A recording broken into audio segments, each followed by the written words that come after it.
Welcome to Verbal Mirrors Reflecting Understanding podcast, where the power of words becomes a bridge between worlds.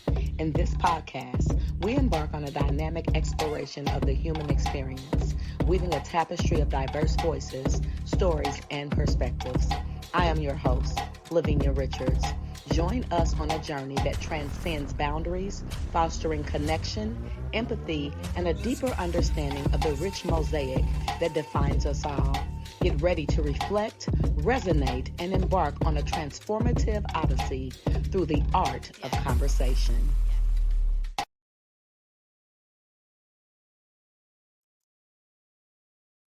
Well, hello. Welcome, everybody. I'm so excited. Welcome to Verbal Mirrors, Reflecting Understanding podcast. I am your host, Lavinia Richards. I want to thank you so much for joining me. And who I have with me on this beautiful morning is Mrs. Vicki Gladney. Welcome. How are you this morning? I am well. That intro was awesome. That was fire. Good, Lavinia.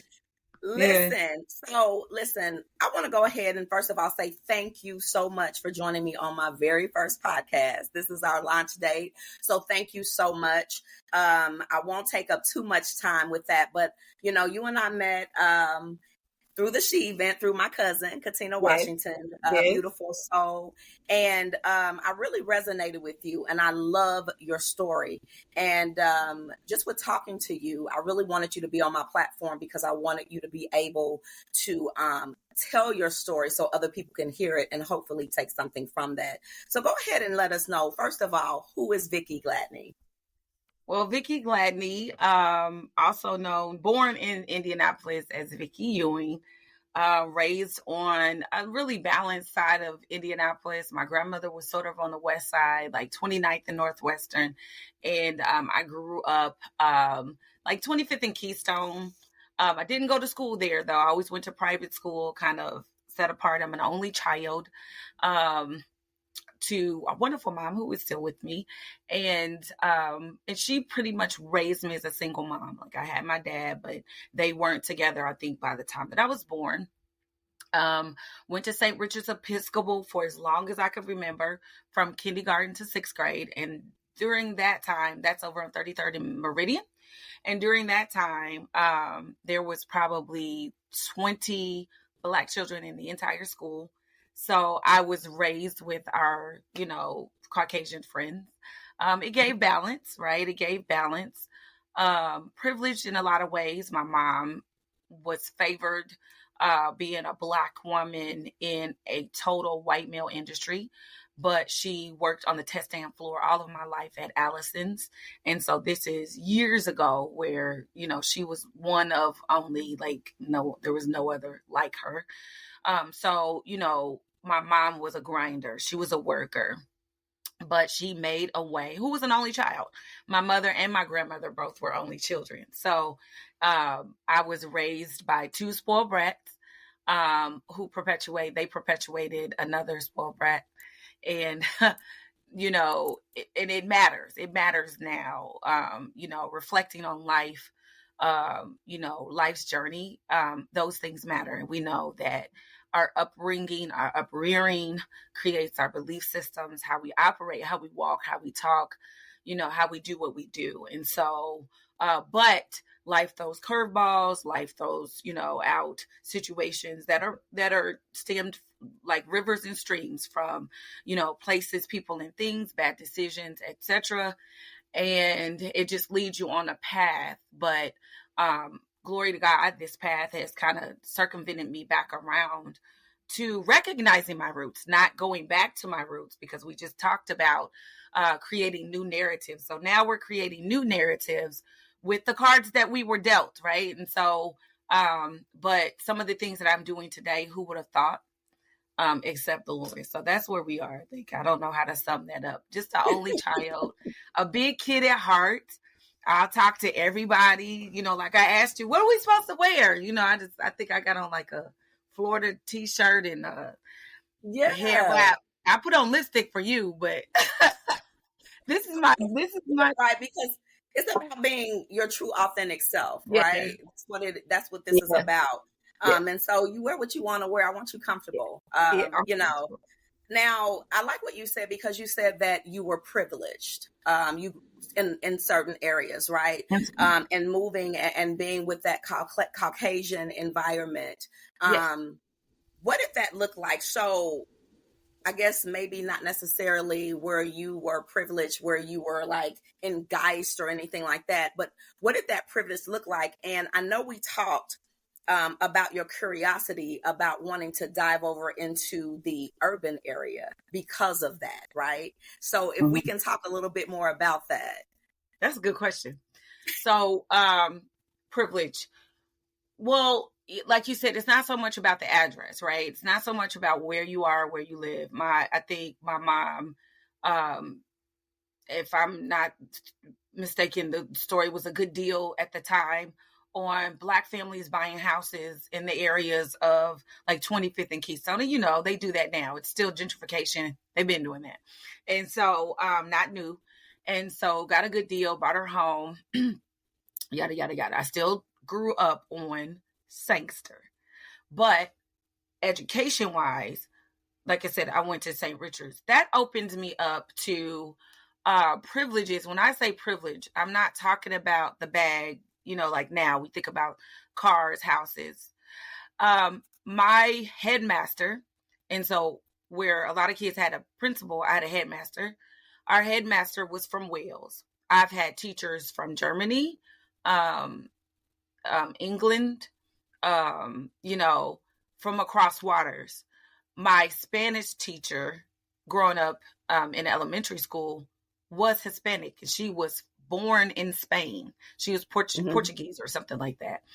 And I started off eating hummus and chickpeas when I was a little kid, like trying other foods, ethnic foods that we didn't grow up on, right? And my grandma used to tease me because, you know, my grandma was soul food was what we ate as a culture.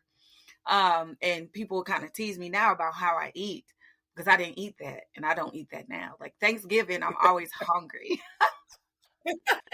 Not that, you know, I'll tell you how that, you know, on another podcast, how that plays into your health and wellness and your fitness and your temple. But for today, speaking in regards to privilege, what it is just opened me up to a lot of different things. And don't get me wrong, I didn't always appreciate these things. Okay. You're right. Delving over into looking for other things, right? Searching for other green grass and trying to do, I was disobedient, a little rebellious, spoiled a little bit. And then also lost, right? And we'll talk about that. But, you know, I appreciate though that my mom did things like ballet and gymnastics. And I remember growing up on Sangster, and everybody would go over to Douglas Park to play. I didn't have to go to Douglas Park because I actually had a full playground on 25th and Keystone in my backyard. And so there's pictures now where, so I got to choose, you know, and I get it now as a parent. That was her keeping me.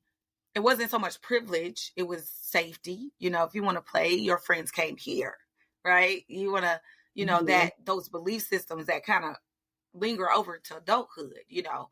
But I think she was just trying to keep me safe and kind of keep me centered. Everybody would come to my yard to play, you know. And even that statement, I had to write that down. Everybody came to that's a chapter in the book. Everybody came to my yard to play because that's indicative. You know, I'm honest about who I am now. You know, this, you know, some of what you see is what you get, but it's birthed in me. And so that's what I mean by privilege, you know. Even though I remember around the church, and we'll move on, but do you remember the episode of the Cosbys where Vanessa got into a fight with friends at school because they were calling her little rich girl? Yes. And I did. So that episode impacted my life. I got chills. That is a real thing. Now, if you were on the other side of the track, and again, this is not about have nots, but in a sense it is. You wouldn't understand what it was like to be pushed away, teased, bullied even for being different, not because you were not because your skin was different, not because this is around the Black community, not because you're have a disorder of some type, being teased and bullied because you weren't from the hood and you weren't poor and you didn't go to public school. And when you came to choir rehearsal, from your normalcy, which was uniforms and blazers with from childhood, how they dress now at Tinley, I've been doing that since I was a little kid. That's all I knew. And so we were dressed for school, you would wear the skirts with the suspenders and the green blazer. Well, my mom directed the choir. So when we would leave school, she'd pick me up and we would have to go over to the church. That changed everything and it leads into, it's pivotal that I'm even expressing this. And I feel that, we would go to the church and then it was like, I didn't match. Now you're different, right? Because everybody was coming, the kids. Exactly. Coming from 110 and 94 and Tech High School. They didn't understand me. And all it was a garment. I was still just a little kid, but I remember the fight. I've had that fight. I've had the Vanessa Huxtable fight. You think you're all that. You're different. You don't match. We don't want to play with you. Right. Just simply because, I don't know, my circumstances were just different. Right. And because you look different. Because I looked different. I always have. And that even went, I remember when I was working in we'll talk about the life of the hairdresser in me. So I don't know if you know this. I'm a retired hairdresser. You'll find out all these things. But I did hair. I went to beauty school when I was 19. And I've been doing hair my whole entire life. And I still do. Okay. On the low. Please, no one call me for that. It's not a now thing, but it's a talent that's in me. And but I remember even in my 30s doing hair off on 25th and Keystone, back, circumventing back to my birth neighborhood. Didn't live there this time, but doing hair as a stylist.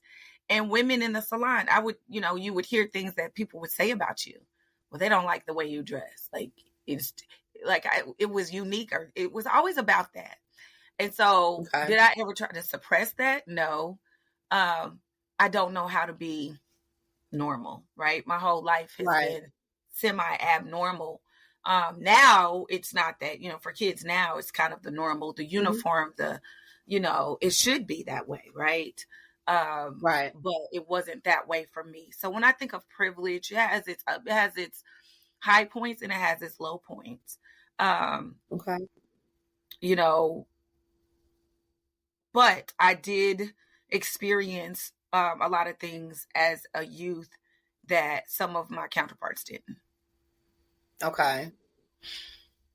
And then here's the question that I want to ask you with that being said, though, and I apologize for that. But so with you saying that, because again, it made you want to go over into the urban population feeling like you didn't belong where you were, right? So with that, what were what was the most eye-opening or shocking experiences once you transitioned over to that side, once you delved into that urban side?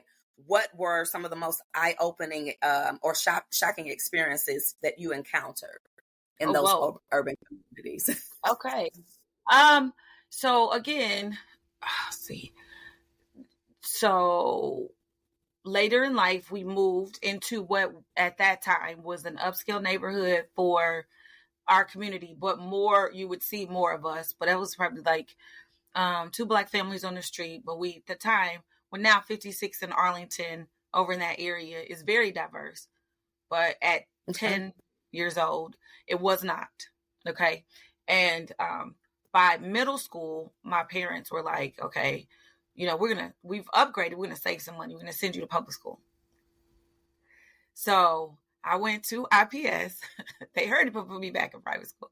I went to IPS, and that was an eye opener. because I didn't know anything about cutting class. I didn't even know that was a thing. I didn't know about getting grades lower than C. I didn't know that was a thing. You take middle school and the hormones of boys and being an only child, and attention. I didn't know that was a thing. I didn't know or didn't believe I don't think that I was fat. Now I know better. I was not fat, but middle school, I thought I was fat.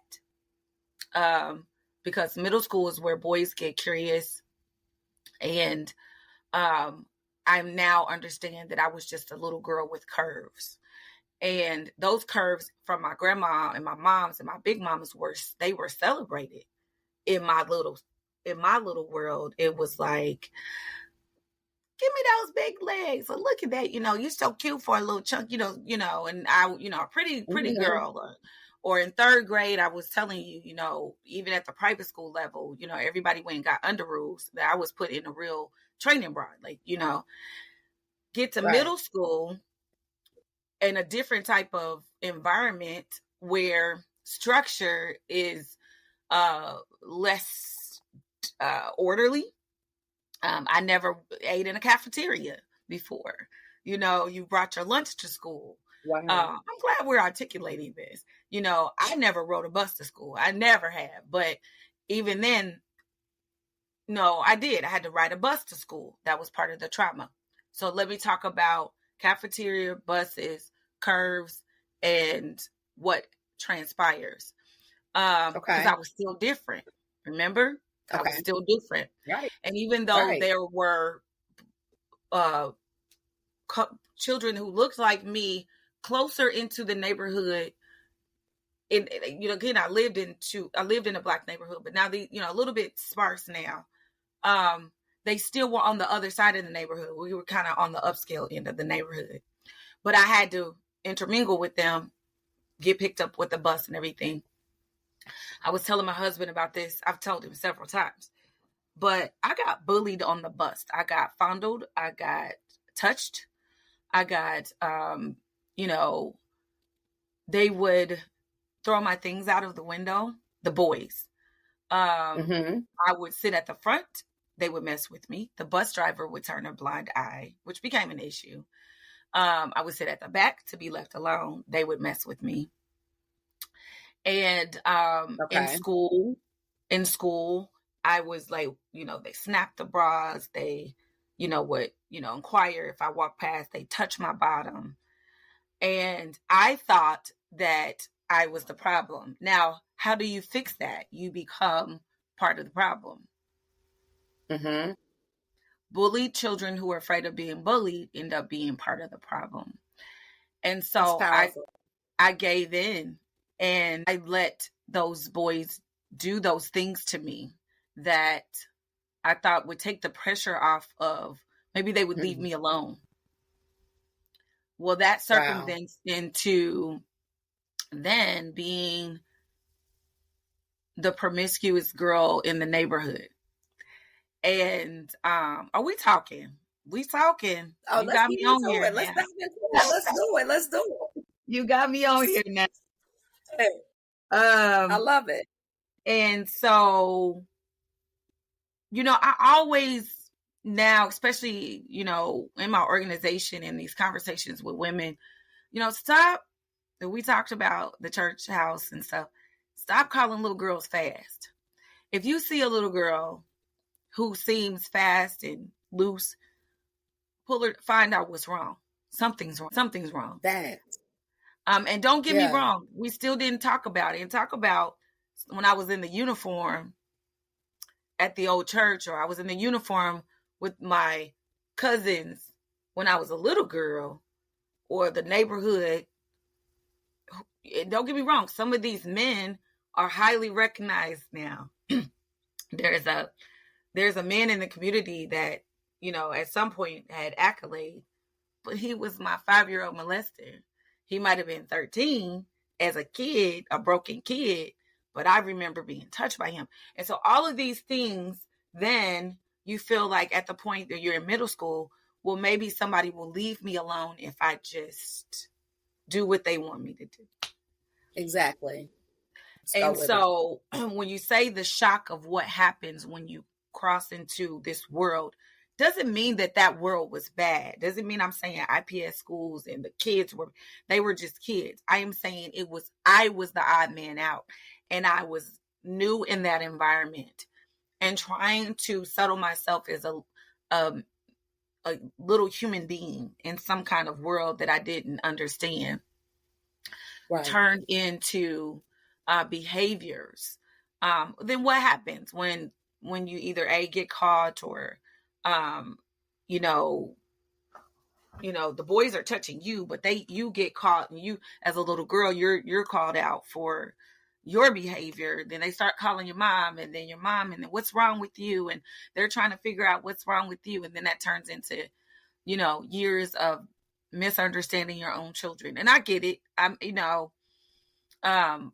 from the parent side, sometimes we parent out of the fear of what happened to us, but we've suppressed those things and nobody was talking about it. So you're just trying to will it away or wish it away, instead of seeing how these apples don't fall far from the trees. But you never talked about your story, mama or dad or uncle, auntie, and you're not helping now. We just perpetuating the same thing, Oh, I know. And so that's how it played in. So now you have a young lady who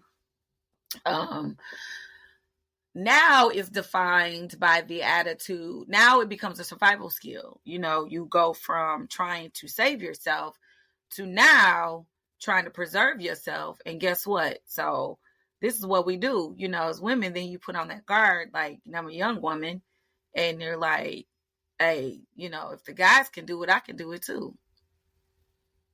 Absolutely. And then you become, like I said, I've gone through a lot of things. And it's not just all of the, for lack of a better term, sexual nature, but it is very much deep seated in bodily harm. And, I'm a woman, so I'm speaking from a woman's perspective, but some people, male and female, they take that type of trauma and they might withdraw. Some take that type of trauma and they, become very religious. I don't know. I'm just throwing out scenarios. For me, right, absolutely, it made me that much more curious, that much more sensually driven. I had to learn how to, but I learned through therapy later on, like there's this part of me that's been abused, and we'll go into the domestic part because it gets worse. It doesn't get better before it got worse before it got better. Absolutely. But I had to learn to separate the trauma part of the traumatized part of me from my story through rape, molestation, through, bodily harm, promiscuity, and separate that I also am a sensual, beautiful woman. Because I tried to, Absolutely. At some point later in life, I tried to dry it up, take it all away, and say, Lord, I'll just serve you and my kids. I don't want to be, I'm just going to be celibate. But I'm just going to be, and there's something wrong with me. Because all of this led up to being, so right. There's something wrong with me in every scenario. Is something wrong with me. Wow. I just found out recently, and I know without being totally diagnosed, at 50 though, it was confirmed I'm left-handed by all, but I'm gonna show you something. By all standards of childhood, they didn't have desks for left-handed. The scissors were wrong. So I do use both hands, but by the legal terms, I'm left-handed. A neurologist at 50 years old in my Jubilee told me that I was right-handed. That the only thing that I do with my left hand is right. So I knew years ago that I was dyslexic. I knew that years ago that my academic struggles had nothing to do with me being a bad kid or being boy crazy or being boy crazed, or being boy crazy had nothing to do with something wrong with me. There were things that went unaddressed. I love that. There were things in Pause my right there for yes. me. That's because I want to dive into that, because you have a non-for-profit called Safe Space Through Fitness. Correct. And I wanna go into how that came about. But before we do, the question I want to ask, because I know that it segues into this, and the question is, I want you to share one of the most traumatic experiences you faced during your exploration and how it impacted you. That story. So Yes. I am a survivor. You're talking about I am a survivor of domestic violence, and a lot of things. And we talked leading up to, there's a lot of stuff leading up to that. How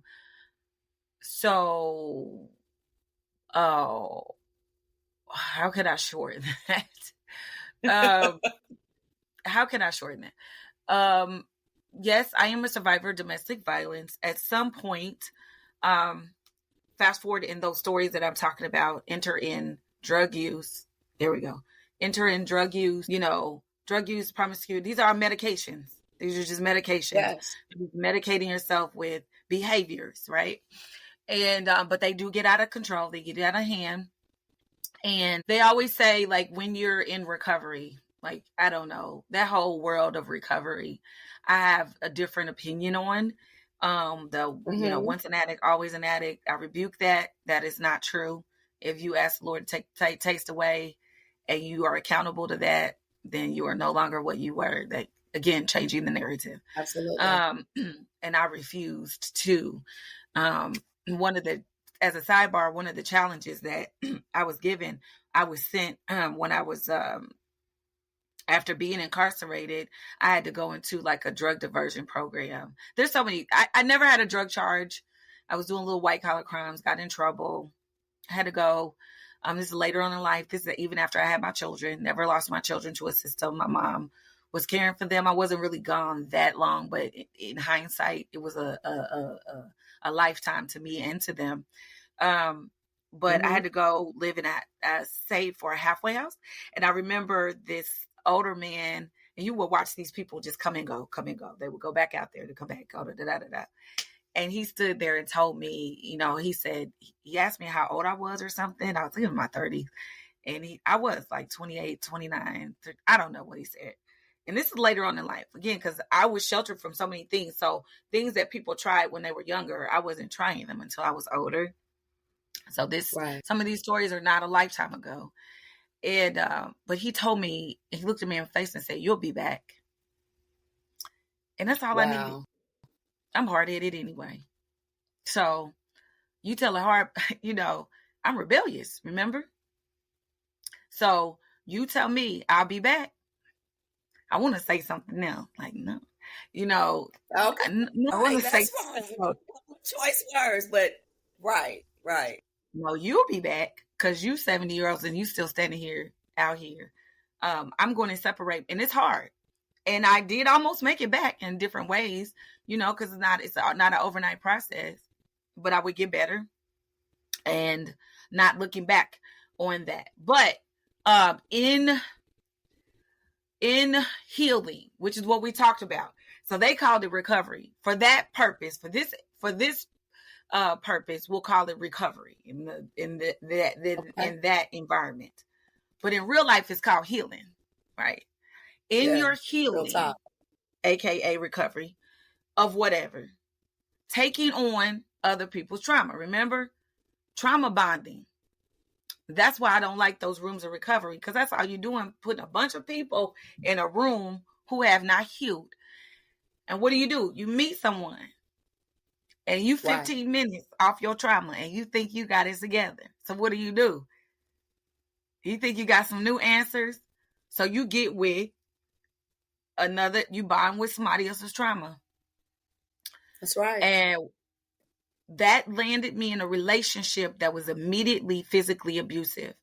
I had been in what was physical and mental abuse, obviously sexual abuse early on in my life.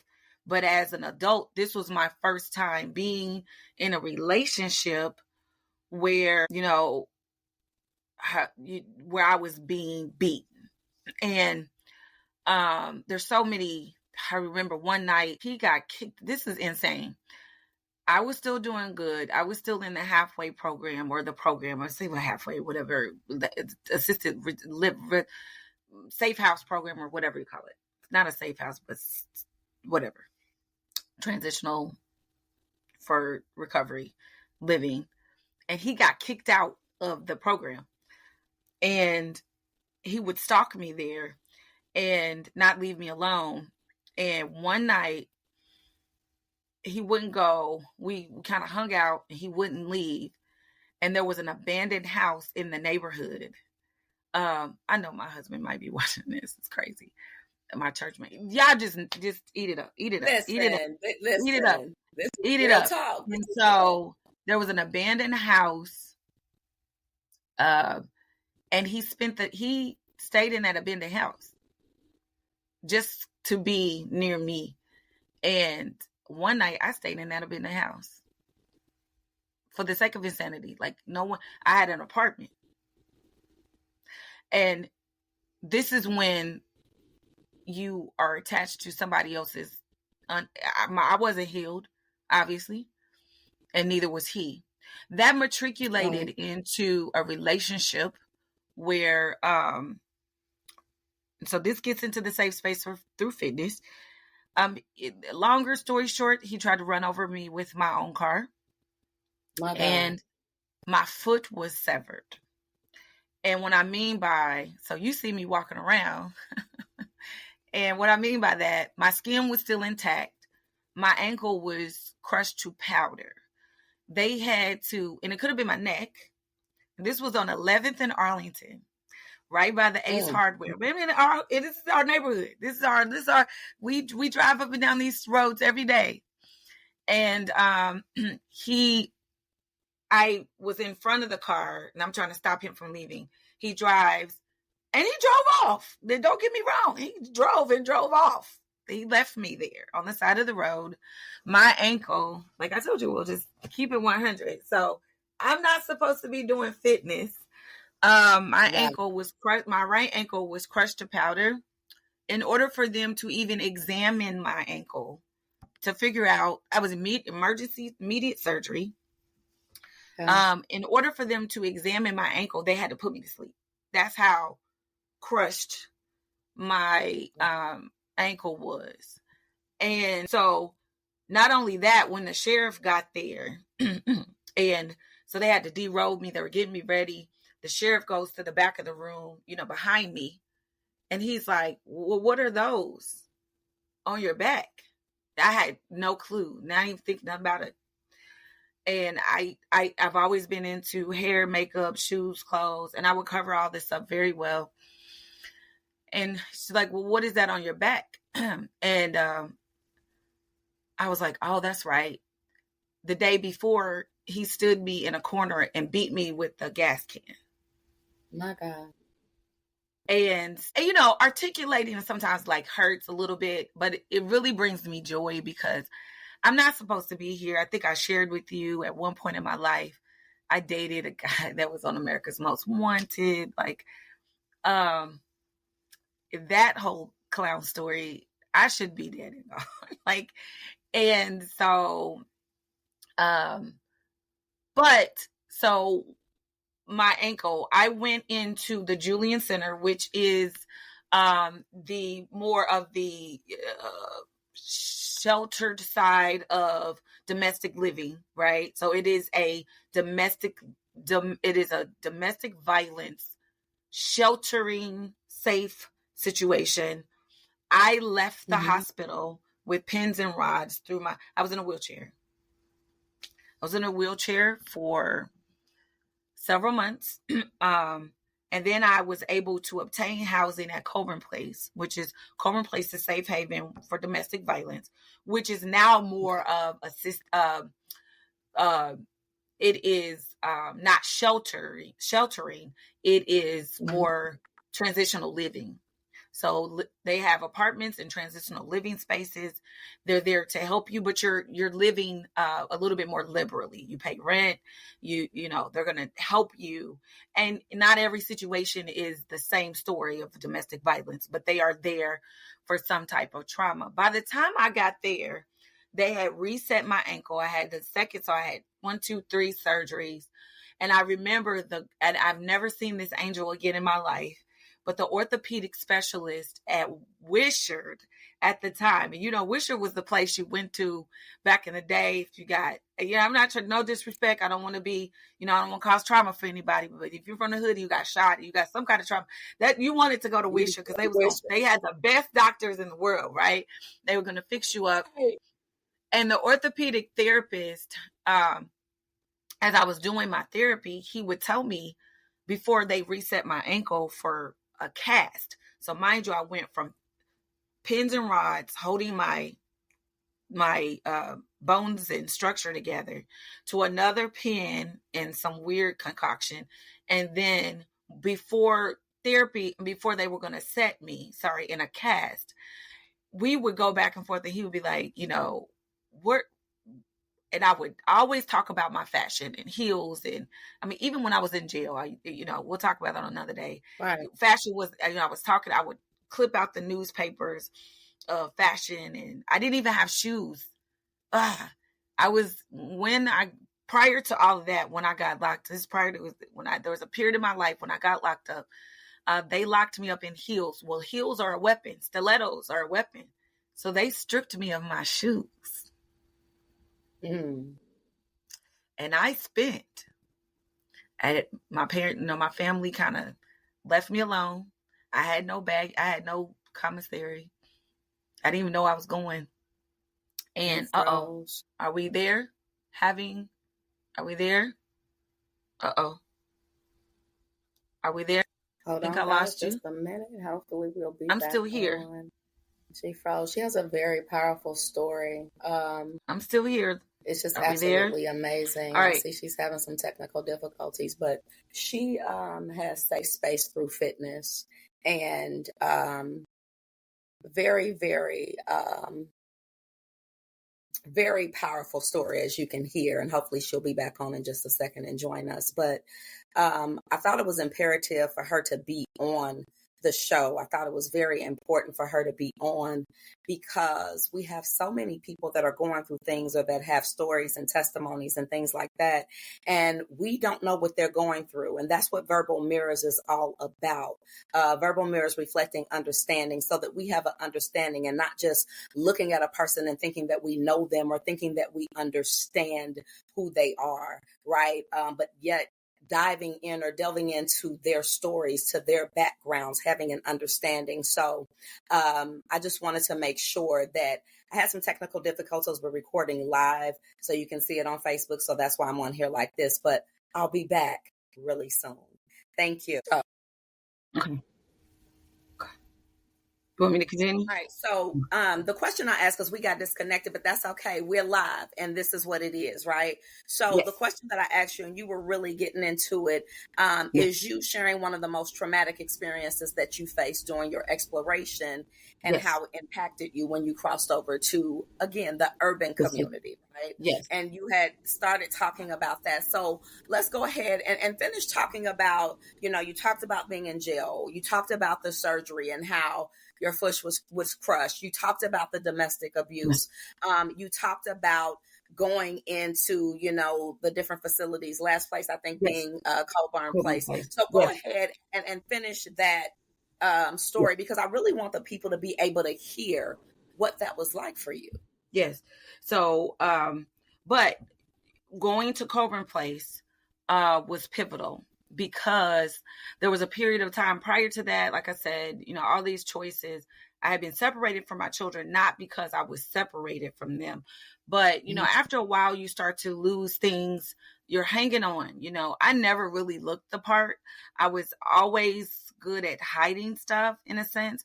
And I also believe that the people around me my family, my mother, my grandma, they wanted to believe something different. Maybe they Mm-hmm. saw it. They wanted to believe something different.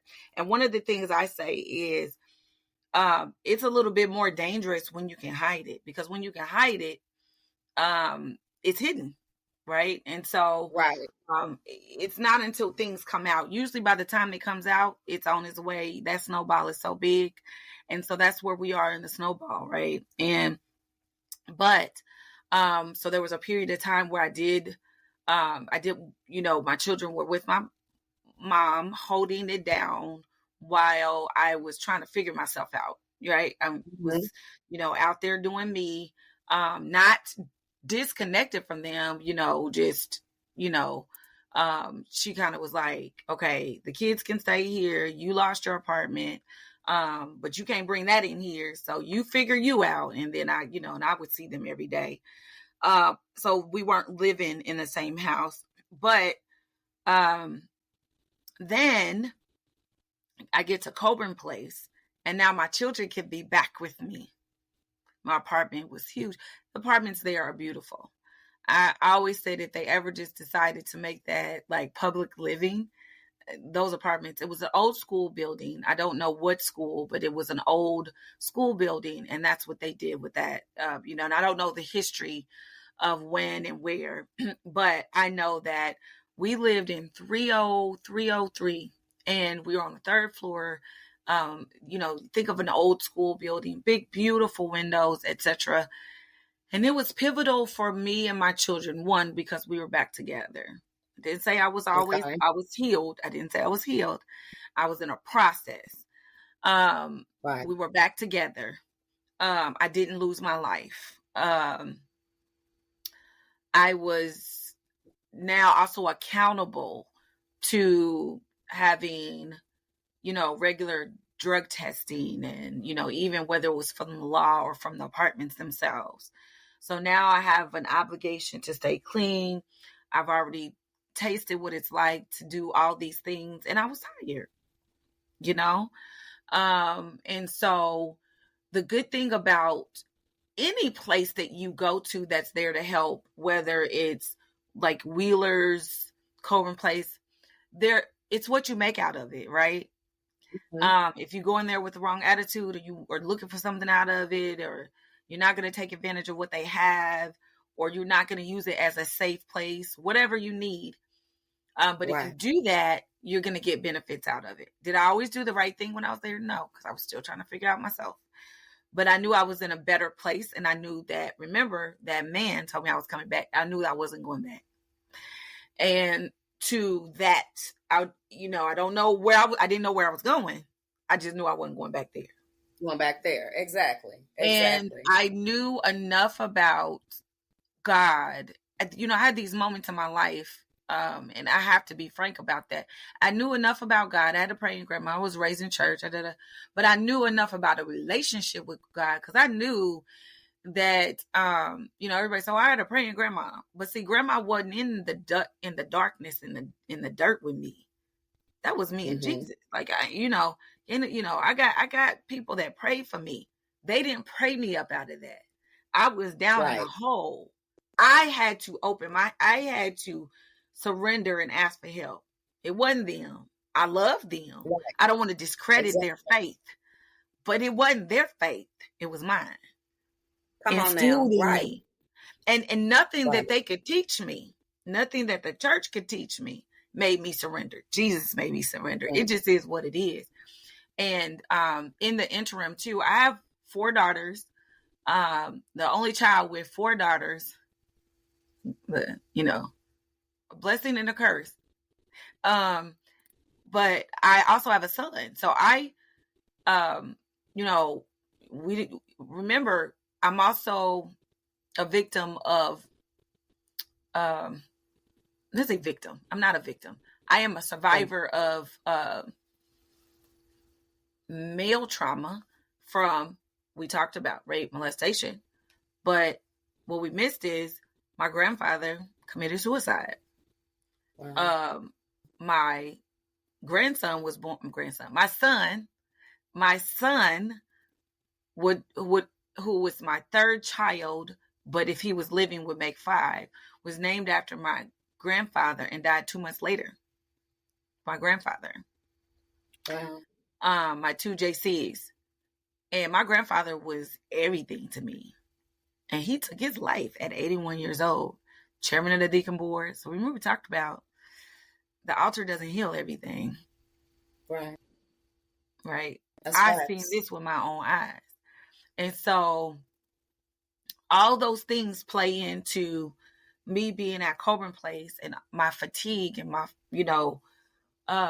my need to be healed. So I took advantage of a lot of things. One of the most key elements I remember was when they had this resume writing class.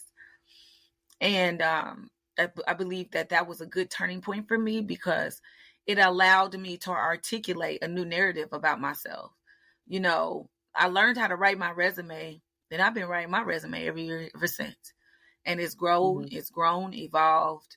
I tell everybody, I don't care if you plan on changing jobs. I hate to see my friends working on changing jobs or they want something new and they got to go find somebody to write. Why are you not writing your story? Why are you not writing your work history story on a regular basis? And I learned that at Coburn Place. And so then my kids were together. They've always been together, but they remember that being one of the fun, times of their life, privilege for them, because here in my trauma, they were privileged. See? And they got all this stuff and, they would take care of them and families would adopt you. And for Christmas, you had the 6 families and they would get all the PlayStations, toys. And so it was a very healthy time, but I also was still going through my processes and getting physically healed. And this plays into now. I lived on the 3rd floor. There's an elevator. I was on crutches. I refused to take the elevator. And at the time, I was not into fitness. I didn't even care about fitness.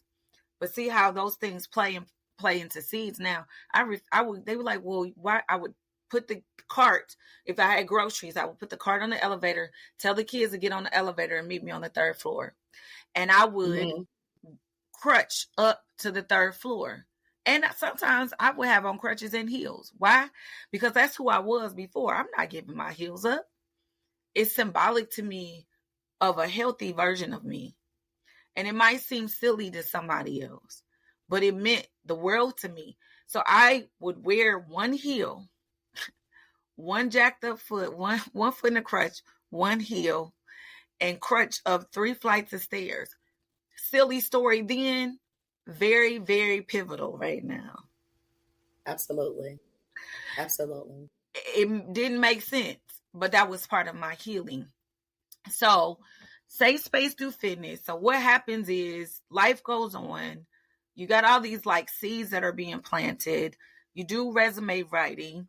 Then you decide, and I say you, I was talking in 3rd person.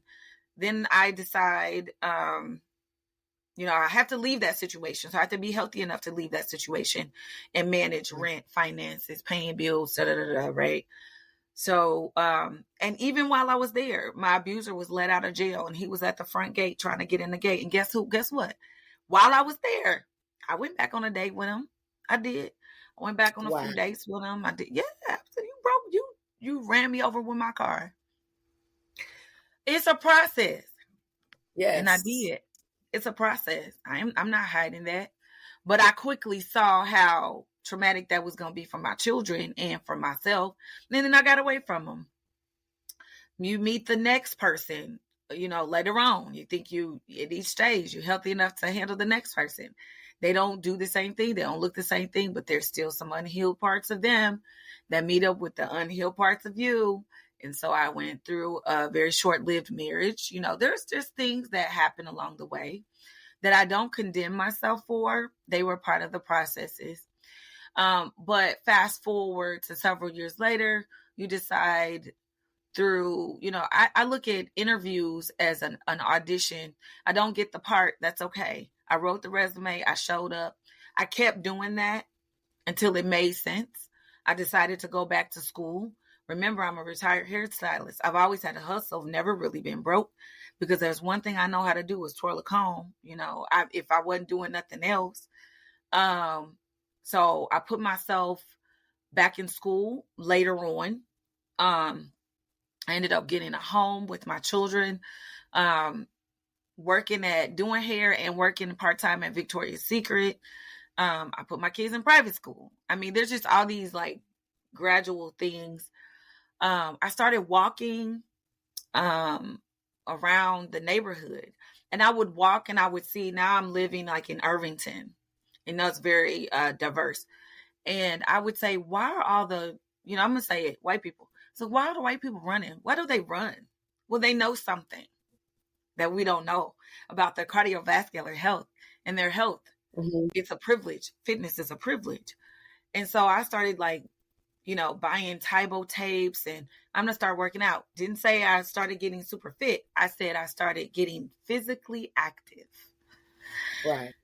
And when there was a new narrative, there's all these layers of new narratives, there becomes a place in your life where I feel like, which is pivotal, God says, okay, now you've done all these things, you're kind of, but now I'm going to put you flat on your face again, without the drugs, without the,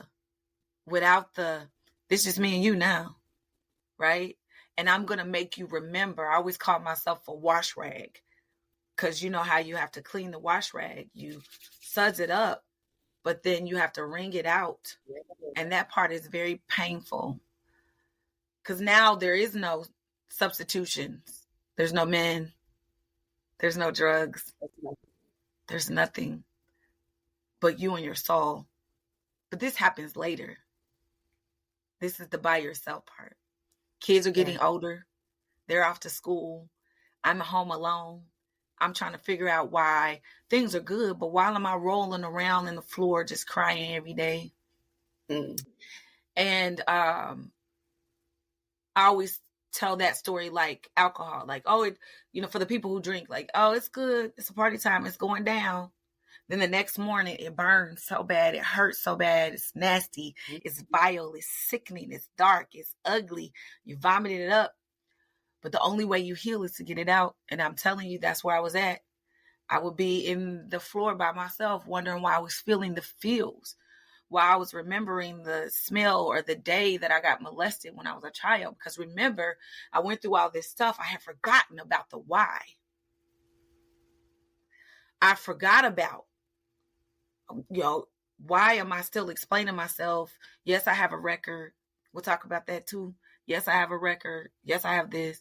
Yes, I have this. Why am I explaining myself? I can't get a job. I want to go back to school. I'm trying the best to show my children. They're starting to get to the age where they're remembering, well, mama, you did this, because they want to do what they want to do, and all these parts. And I had to sit and regurgitate my life. And that's where healing begins. It's so painful. Baby. Woo! All of the accusations that you actually believe, that you weren't so smart. You believe that you were promiscuous. You believe that you were trying to correct all those things. And then God says, no, but let me show you the day when it started, when you were 5 and that 13-year-old boy took your innocence. And let me make you remember when you were at the church and the piano teacher went up your skirt. Let me make you remember. Yeah. The things that your parents in their life couldn't see because they were trying to maintain too. And so that is when I'm like, okay, there's so much more to life. I went back to school, fast forward, met my husband, my current husband, who has been a gem in this part. He's part of my healing. And there's a population of friends and women who thought he was my knight in shining armor. No, that's not how that goes. He had to meet a healed person. Like, no, I was on my process. Right. He's part of my blessings, but he's not my knight inside. I wasn't perfect, neither is he. Right? That's right. But then we get into the fitness thing. So him and I, we're working out at the gym. We date at the gym. We go to the gym. We go and eat the rolls. We go date. And then I don't know, fitness just started imparting. I get a trainer, one of the best ones in the city. Shout out to FWR, Fit with Renee Pillow. And it taught me something. I don't know. She just said it different. I don't know. You get two teachers teaching you math. You don't understand one. You understand. I understood her. Right. Mm-hmm. And then I started understanding that my body was a part of this journey. And this is how I liken it to. I was so broken for so long on the inside. I started to heal on the inside. I did. I was healing on the inside. But I was like, the outside of my life is not looking like how I feel on the inside. Because I feel rich. I done been through hell. You can't tell me nothing. You hear me? You can't tell me nothing. Right? But something ain't. The math ain't mathing. That's quite nothing. The math ain't mathing. I've been on food stamps. I got tired. Listen, I tell this story to my girls in my safe spaces, and they laugh at me. I said, listen, I was on food stamps too, but baby, I didn't go to the food stamp office with a bonnet and some house shoes on, thinking they was going to give me something, baby. I was booted and suited. I would go in and tell them temporarily. They used to love me, and they would help me because I was honest, I was forthright, and I came in there like I wanted to be a different person. And I'm going to tell you something else for those out there who are watching too. And I step on toes when I say this in the safe space. I was a mother trying to figure myself out. I sold my food stamps.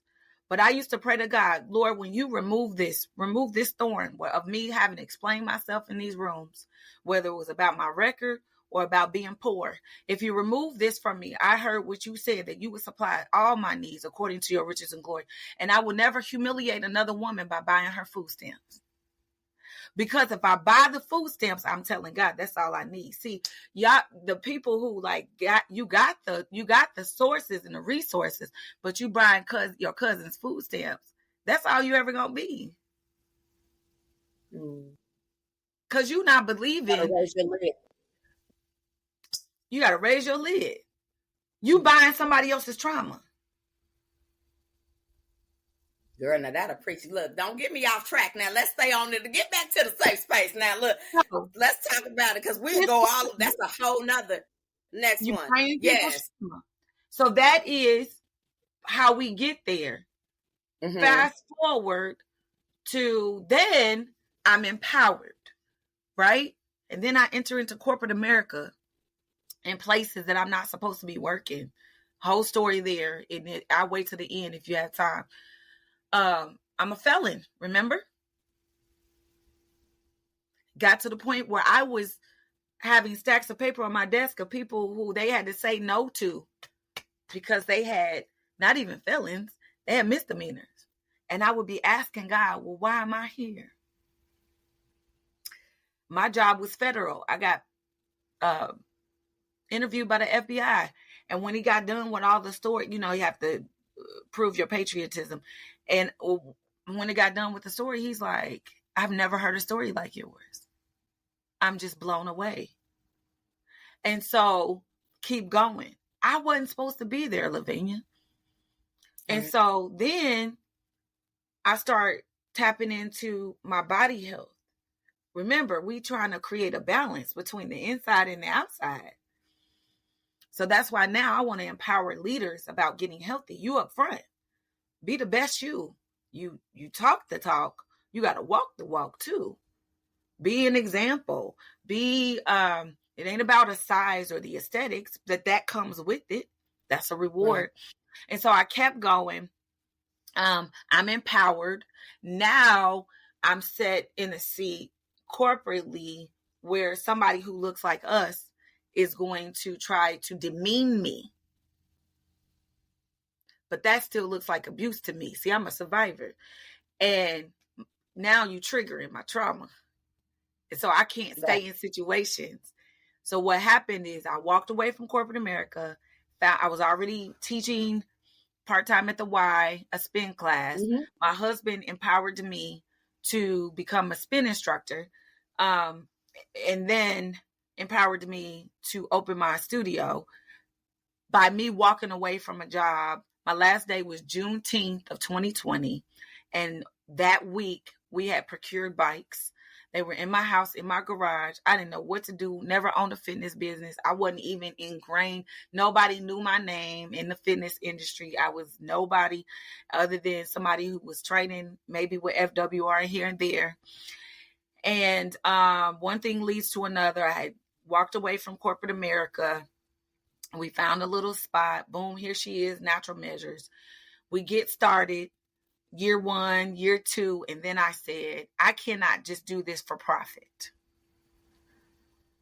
When I was in Coburn Place, because people calling my studio the safe space. Oh my God, this is my safe place. This is my safe place. So I said, I can't just do that in these in here just for gain or for myself or for popularity. I need to go be the person who I needed at Coburn Place or at the shelter. So I walked into Wheeler, I walked into Coburn Place and said, do you guys have a fitness program? Can I provide fitness here? And it was volunteer. And I still volunteer. Wheeler is volunteer. I'm on a grant at Coburn Place, kind of like an employee, volunteer employee at Wheeler. I'm kind of like an employee now at Coburn Place. I'm claiming it anyway. I am. That's what they tell me. But it was volunteer at first. And then they were like, well, what do you want to call it? And I was like, well, they were like, we want to invite you to a grant. What do you want to call it? Let's call it Safe Space Through Fitness. But I was already writing that story, right? Now, prior to that, when I first came to them and said, hey, I want to provide you fitness, and their why turned into an article that they wrote about me, because it is rare that a resident comes back and says, what can I do for you guys? Yeah. So they wrote an article. Channel 6 picked up the story. It ended up being one of the Black History stories in 2022. And then it kind of grew from there. So now introduced the non-for-profit Safe Space Through Fitness.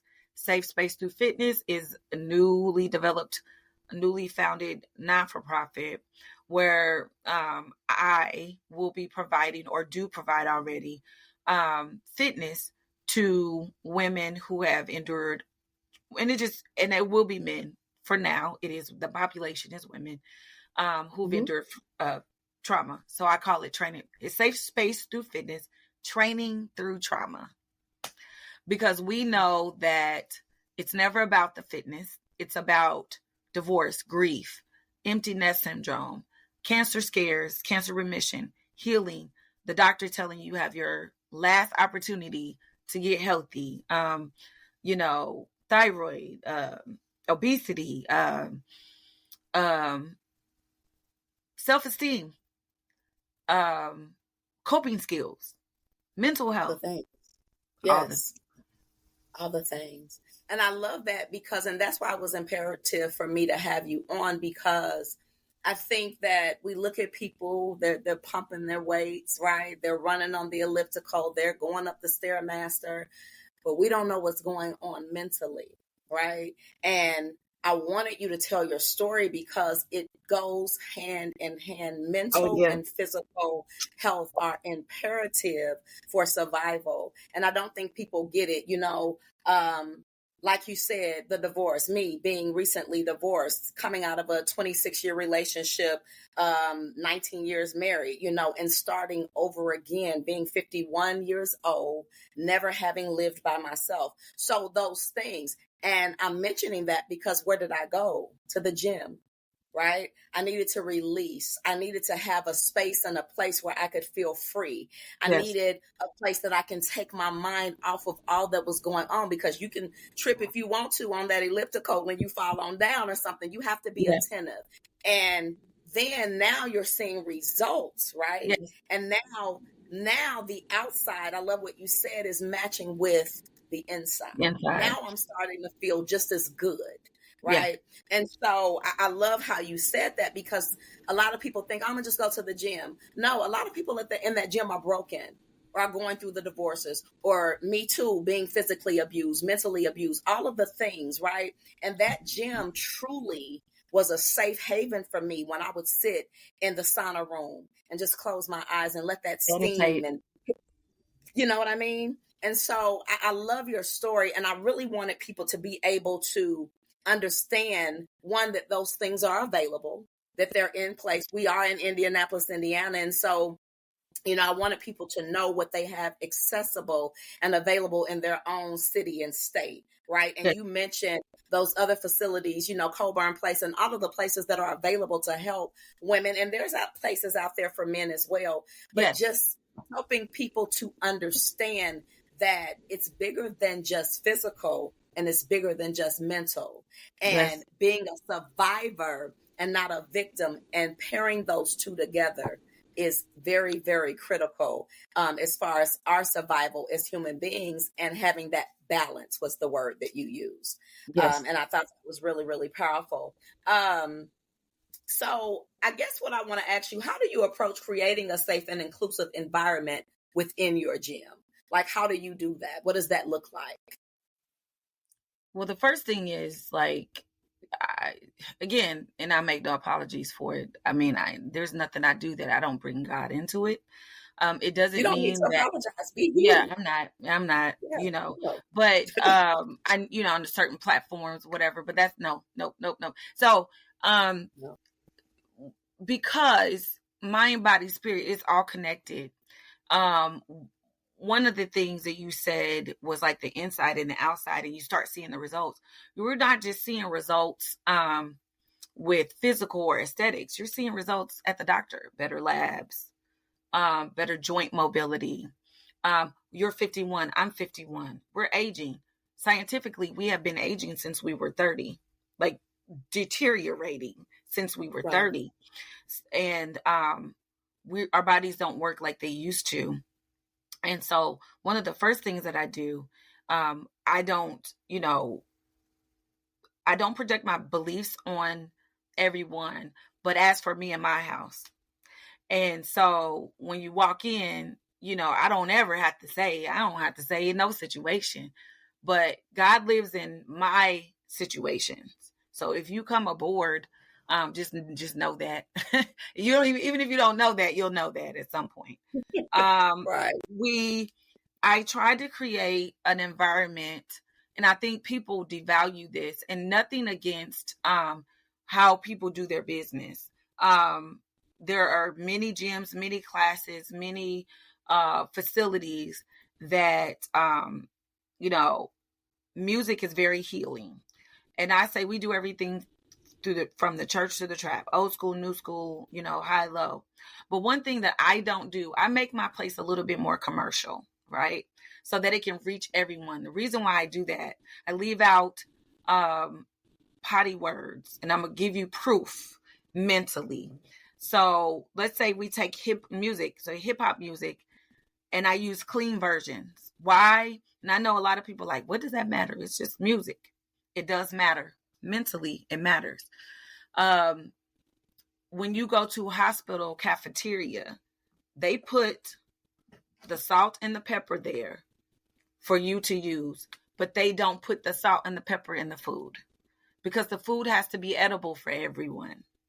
Right. And as a business, we need to be edible for everyone.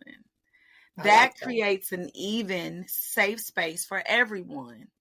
And then if you want to come into my space within reason, because as for me and my house, and put your little salt and pepper into my flavor, great. Bring your personality. Bring who you are. That makes it safe for you, but it also makes it safe for another individual. It also allows me to commercialize my business, where Coburn Place and Wheeler, they vetted my business. I wasn't allowed to just walk in there and say, hey, you guys need a fitness program. Let me bring you this fitness program. I'm a great trainer and I can help. And now, even if my personality was shiny, Wheeler vetted me, surprise visited my studio. They vetted my website. By the time she was like, oh, we've been all over your website. Coburn Place, the CEO, all these people were watching. They don't just take you in. And if you want to build a business that is safe for everyone.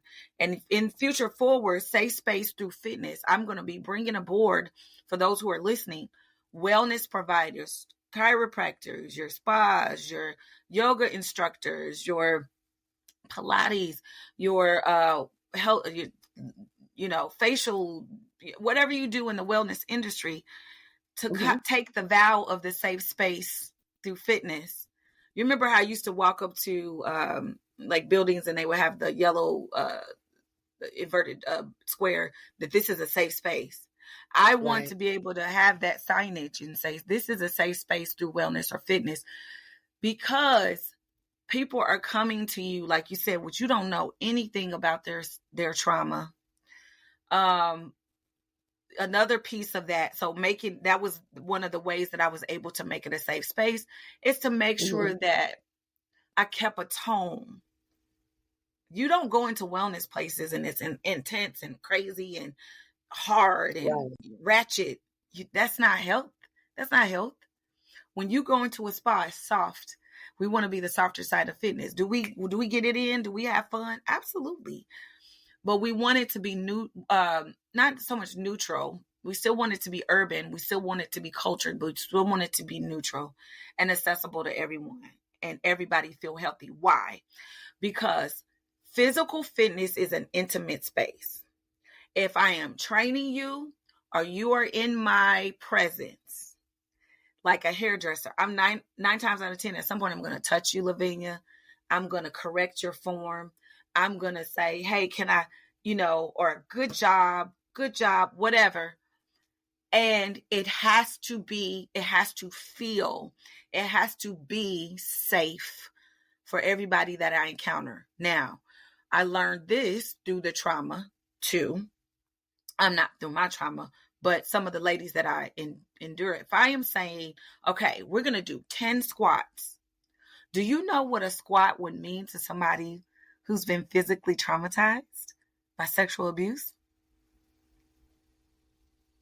Not at all. Yeah. You don't think about it, You don't. but it does. I've had some of my clients say, I don't feel comfortable doing that. Wow. Or if I am telling you, okay, I need you to stand hip width apart, no wider. And if I say the statement, which is why we did the mental health first aid responders course, because you got to watch what you say. If I say to you, no, I need you to spread your legs. What does that mean to somebody? I'm talking fitness. What does that mean to the young lady who's been traumatized? How I move and articulate. And don't get me wrong. Everybody out there, they don't like, not everybody, I always had my old pastor say, everybody don't like you. Everybody don't like me. They don't like how I operate. I ain't edgy enough for them. My boundaries are a little too tight for them. My ask for me and my house principles are a little bit too much for them. Fine. Mm-hmm. But I'm creating a safe space for people who need people. Remember, I needed people like me in my trauma. Exactly. And now you are creating that platform. And so music choices, proof in the pudding. I had a client whose family moved away. And she actually was our instructor. And her daughter, they all moved away and they took some classes somewhere else. And she was like, Auntie, they're doing the same thing that we were doing. She said, and I used to be like, why she don't play the dirty versions? And she said, I went to this studio and they were doing the same thing. And they were playing the dirty versions of the music. And when I got done, she said, Auntie, I felt intense. I felt like I wanted to go fight. It was the same music, but my body was tight and intensified. And I said, you see what I'm saying? Mm-hmm. It matters. The body remembers. We carry our behaviors. We carry our traumas in our body. We carry those signals through this process. I might have somebody who I'm like, pick up the weights and, align your knuckles and wrists. And every time they do that, that is the body remembering something. Put your shoulders down, like proud chest, shoulder. They can't. They slumped over. They've been slumped over all their life, apologizing for something. Right. That's I deep. have, it gets deep, and I have to make that a safe environment for everyone. I have older women, I have younger women. We're not doing body comparisons. This first thing I say when you come in, you can't tell me you can't. And because you can tell men all day, I can't do that. And some of the coaches in the past, well, okay, well, they say that they can't do that. No, because we're going to take them out of their comfort zone. And I wrote it on the board. It stays up there. Because why? I can do all things through Christ. And then I tell them my story. I don't even have a foot. I didn't have a for real. But for real. And here I am. And here we are. Here I am. You can do it. You can do it. I'm going to help you this day. What would you? Yeah, I'm sorry. So I do have one. I mean, because I had some other ones, but you honestly, through speaking, answered a lot of them. But the one question that I do have in closing is, what advice would you give to others who have faced adversity and are looking to make positive changes in their lives and communities? Because that's what you did in essence, right? You took your story, you took your trauma, and you found that resonance within that power, God, source, right? And you turned that around with your vision. So what advice would you give someone else that is battling, trying to find their way out? What would your advice be to that person? I was going to say, when you speak well of yourself. Yeah. Speak well of yourself. When they come in, you're not allowed, the I can't. And then you can't be like, but I didn't do this, or stop saying what you didn't do. Speak well of yourself. I even tell people around me, speak well of me. When you leave, speak well of me. You don't know who you're talking about. I'm chosen. I'm anointed. Speak well of me. Yeah. Do right by me. I'm going to do right by you. I'm going to speak well of you. Speak well of yourself. We condemn ourselves too often. And the stuff that we've gone through was for a purpose. I can't tell a person how to find that purpose. I can't even tell my story. Mm-hmm. I can't even tell my love story. But people are like, well, what was you doing when you minding my own business like Ruth? I can't tell you. I don't know. I can't tell you that story. That's my story. So I can't tell you how to, but change the narrative and change the tone of the story and speak well of yourself. When I think to add, because that's very powerful, because words are very powerful. But I think even just from hearing your story, to add to that is finding that safe space. You going to the women's shelters, you know what I mean? Finding, but even regardless of whether you went back or whatever that was, you recognized. I think the key is recognizing when there is something that needs to be addressed, right? And so with you going through everything that you went through, there had to come a time and a space where you said, okay, this is enough. And when you did, even though you were still going through, you found outlets like the Coburn place, right? And those places, you found resources that can help you to move through your journey.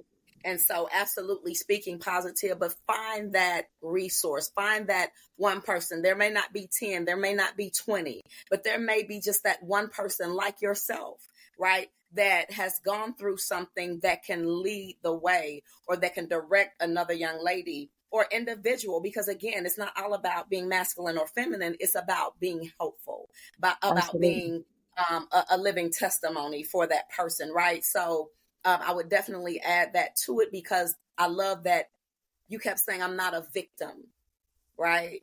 I'm not a victim, I'm a survivor. And I think that's imperative as well, because when that man told you you'll be back, you said, nah, because you made up your mind, right? And I think that's imperative as well.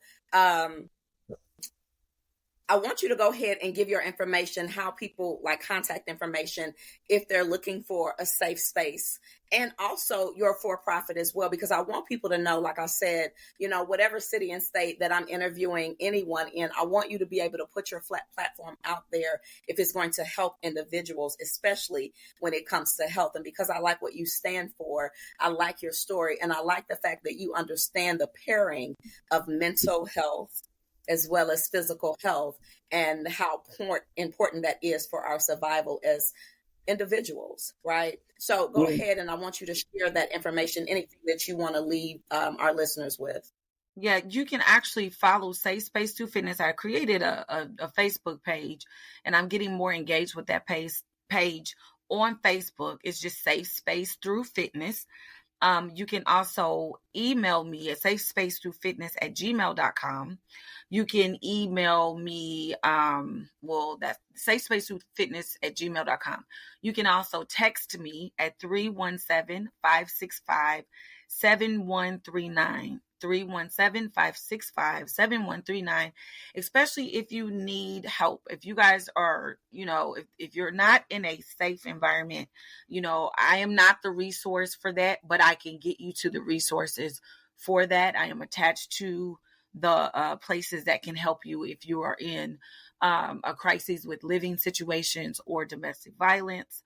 And then you can just follow Vicki Gladney on Facebook and Instagram.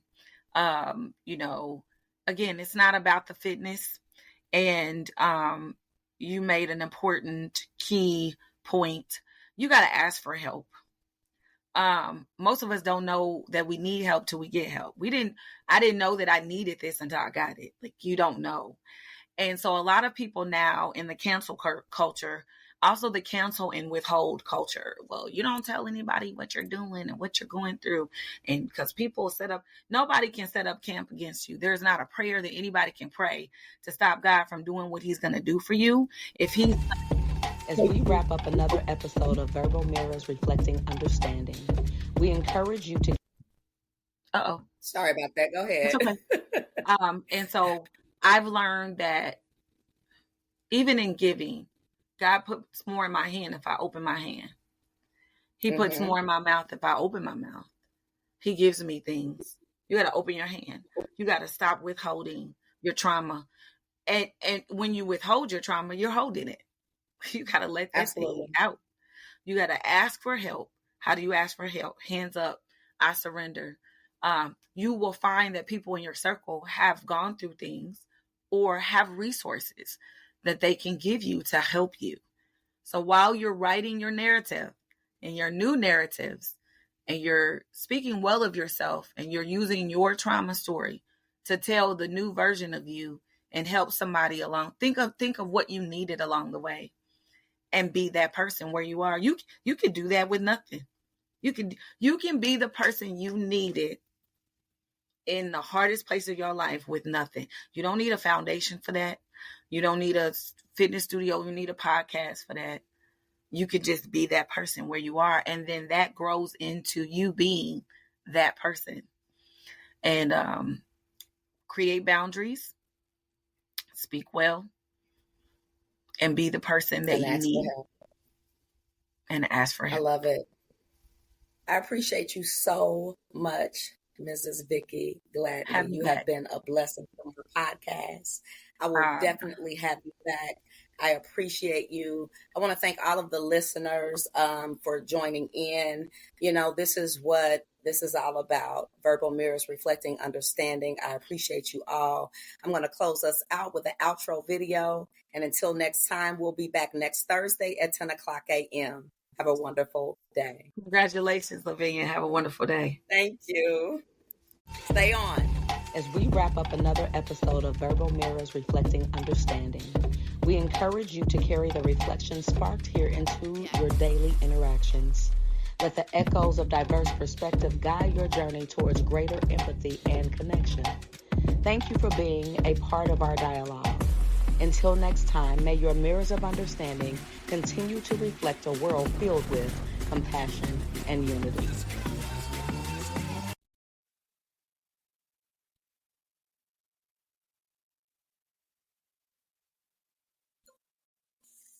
Okay. All right, beautiful. We are good. It's fine. I'm sorry.